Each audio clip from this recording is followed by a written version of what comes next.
اعوذ باللہ السمیع العلیم من الشیطان الرجیم بسم اللہ الرحمن الرحیم وَاعْبُدُوا اللَّهَ وَلَا تُشْرِكُوا بِهِ شَيْئًا وَبِالْوَالِدَيْنِ إِحْسَانًا وَبِذِي الْقُرْبَى وَالْيَتَامَى وَالْمَسَاكِينِ والجار ذي القربى والجار الجنب والصاحب بالجنب وابن السبيل وما ملكت أيمانكم إن الله لا يحب من كان مختالا فخورا۔ ان آیات میں اللہ رب العزت باہمی حقوق اور ان حقوق سے پہلے یہ بتانا مقصود ہے کہ سب سے زیادہ حق جو ہے تم پر وہ تمہارے خالق اور مالک کا ہے،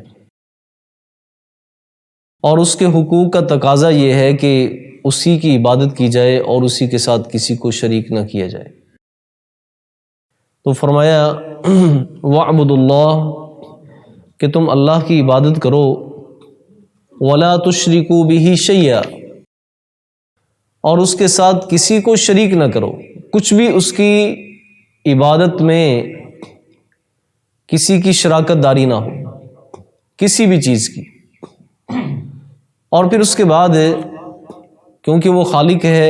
اس نے انسان کو عدم سے وجود بخشا ہے، اس کے بعد وہ دو ہستیاں جس کی وجہ سے انسان دنیا میں آیا ہے اور انسان کے دنیا میں آنے کا وہ ذریعہ بنے ہیں، فرمایا وَبِالْوَالِدَيْنِ إِحْسَانًا کہ اپنے والدین سے احسان کرو۔ احسان برتاؤ کا جو سب سے بہترین طریقہ ہوتا ہے اسے احسان کہا جاتا ہے۔ ایک ہے حقوق کی ادائیگی اور ایک ہے حقوق کی ادائیگی میں حسن اور احسان، کہ حقوق کی ادائیگی کا جو سب سے بہترین عزت اور تکریم والا طریقہ ہو سکتا ہے اسے احسان کہتے ہیں۔ تو اس لیے اللہ خالق کائنات نے والدین کے بارے میں فرمایا کہ جب ان کے حقوق کی ادائیگی ہو تو ان کے اندر احسان ہونا چاہیے، کہ عزت اور تکریم کا پہلو سب سے غالب ہونا چاہیے۔ وَبِذِي الْقُرْبَى اور قرابت داروں کے ساتھ حسن سلوک کرو۔ نبی کریم صلی اللہ علیہ وسلم نے فرمایا کہ جو آدمی اس بات کو پسند کرتا ہے کہ اس کے رزق میں اضافہ ہو اور اس کے زندگی کے اثرات میں، نشانات میں اضافہ ہو، فَلْيَصِلْ رَحِمَ تو انسان قرابت داری کا خیال کرے اور صلہ رحمی کا خیال کرے۔ فرمایا کہ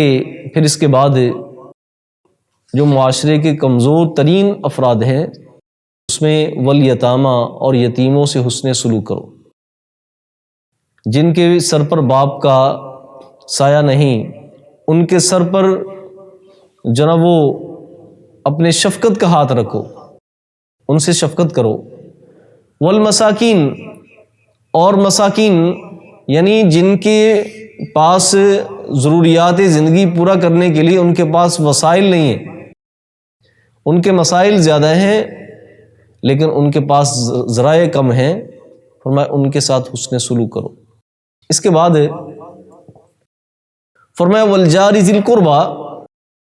اور ایسے پڑوسی سے حسن سلوک کرو جو تمہارا قرابت دار بھی ہے، یعنی دوہرا حق اس پہ، ایک ہمسائیگی کا اور ایک قرابت داری کا۔ تمہارا ایسا ہمسایہ جو تمہارا قرابت دار بھی ہے اس کے ساتھ بھی حسن سلوک کرو۔ والجار الجنب اور جو تمہارا قرابت دار پڑوسی نہیں، جو صرف تمہارا پڑوسی ہے، تمہارے اس کے ساتھ ہمسائیگی ہے لیکن تمہارا وہ قرابت دار نہیں، اس کے ساتھ حسن سلوک کرو۔ والصاحب بالجنب اور تمہارے پہلو کا ساتھی، پہلو کے ساتھی میں تم مسافر ہو، سفر کر رہے ہو، تمہارے ساتھ سفر کرنے والا شخص وہ تمہارے پہلو کا ساتھی ہے۔ تمہارے ساتھ بیٹھنے اٹھنے والا تمہارا دوست وہ تمہارے پہلو کا ساتھی ہے۔ تمہارے ساتھ کاروبار کرنے والا وہ تمہارے پہلو کا ساتھی ہے،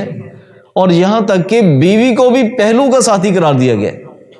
کہ جو تمہارے ساتھ رہتا ہے اور تمہاری جناب و ازدواجی زندگی میں تمہارا شریک حیات ہے، اس کے ساتھ بھی تم کیا کرو؟ حسن سلوک کرو۔ وابن السبیل، اور مسافر سے بھی۔ وما ملکت ایمانکم، اور ان سے بھی حسن سلوک کرو جن کے مالک تمہارے دائیں ہاتھ ہیں، یعنی تمہارے غلام، تمہارے جناب تمہارے ماتحت کام کرنے والے، ان سے کیا کرو؟ حسن سلوک کرو۔ نبی کریم صلی اللہ علیہ وسلم نے دنیا سے جاتے ہوئے جو آپ نے وصیتیں فرمائی، ان میں سے ایک خصوصی وصیت یہ تھی کہ الصلاۃ وما ملکت ایمانکم، کہ نماز کا خیال کرنا ہے اور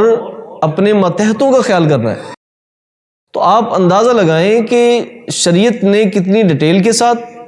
اور کتنی درجہ بندیوں کے ساتھ انسان کو ایک دوسرے کے حقوق سکھائے ہیں، اور سب سے پہلا حق ہے اللہ خالق کائنات کا، پھر اس کے بعد والدین کا حق ہے، اس کے بعد قرابت داروں کا حق ہے، پھر معاشرے کے کمزور افراد کا ہے، یتیم اور مساکین کا ہے، اور پھر جو تمہارے ساتھ رہنے والے تمہارے قرابت دار ہیں، ہمسائے ہیں تمہارے، ان کا حق ہے۔ بلکہ یہاں تک جناب انسان کی مسلمان اور مومن ہونے کی جو علامت ہے وہ اسے قرار دیا گیا ہے، من کان یؤمن باللہ والیوم الآخر فلا یؤذی جارہ، جو شخص اللہ کی ذات پر ایمان رکھتا ہے اور آخرت کے دن پر ایمان رکھتا ہے، اپنے پڑوسی کو تکلیف نہ دے۔ اور جو مسافر ہے، مسافر کے بارے میں جناب وہ فرمایا جو تمہارا مہمان ہے، فرمایا کہ من کان یؤمن باللہ والیوم الآخر فلیکرم ضیفہ۔ یہ جو ایتھکس اور اخلاقیات اسلام نے ہمیں سکھائے ہیں اور بڑی ڈیٹیل کے ساتھ سکھائے ہیں، اس کا مطلب یہ ہے کہ اللہ خالق کائنات ایک ایسا معاشرہ دیکھنا چاہتے ہیں جس کے اندر باہمی حقوق میں ایک دوسرے کو پرو کر اللہ رب العزت ایک خوبصورت معاشرہ جو نا وہ تشکیل دینا چاہتے ہیں، جس کے اندر انسان رہے اور اس کی جناب زندگی میں جینے کا اس کو مزہ آ جائے، ایک دوسرے کے حقوق کی ادائیگی کا، ایک دوسرے کے ساتھ احترام کا، حسن سلوک کا اللہ خالق کائنات نے حکم دیا ہے۔ اللہ رب العزت سے دعا ہے کہ اللہ خالق کائنات مجھے اور آپ کو جناب یہ حقوق ادا کرنے کی توفیق نصیب فرمائے۔ آخر میں فرمائے ان اللہ لا یحب من کان مختالا فخورا، بے شک اللہ رب العزت نہیں پسند کرتے ایسے شخص کو مختالا فخورا، جو متکبر ہو اور فخر کرنے والا ہو، متکبر ہو اور فخر کرنے والا ہو۔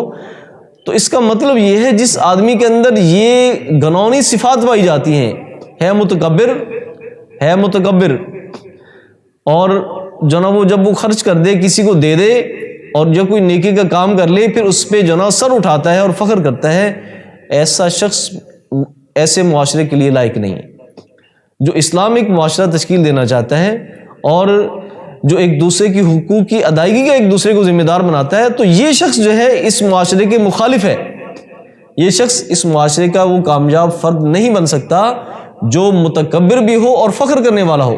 اور ائمہ تفسیر نے اس کی تفسیر میں لکھا ہے کہ مختال سے مراد یہ ہے کہ جو خرچ کرنے سے تکبر کرے، جو ایک دوسرے کو حقوق دینے سے کیا کرے؟ متکبر بنے، اور جب کسی کو دے لے فخورا تو پھر فخر کرے، جب کسی کو دے دے تو پھر اس پہ فخر کرے، نہ دے تو متکبر، دے تو فخر کرنے والا ہو، شیخی مارنے والا ہو۔ سبحانک اللہم و بحمدک، اشہد ان لا الہ الا انت، استغفرک۔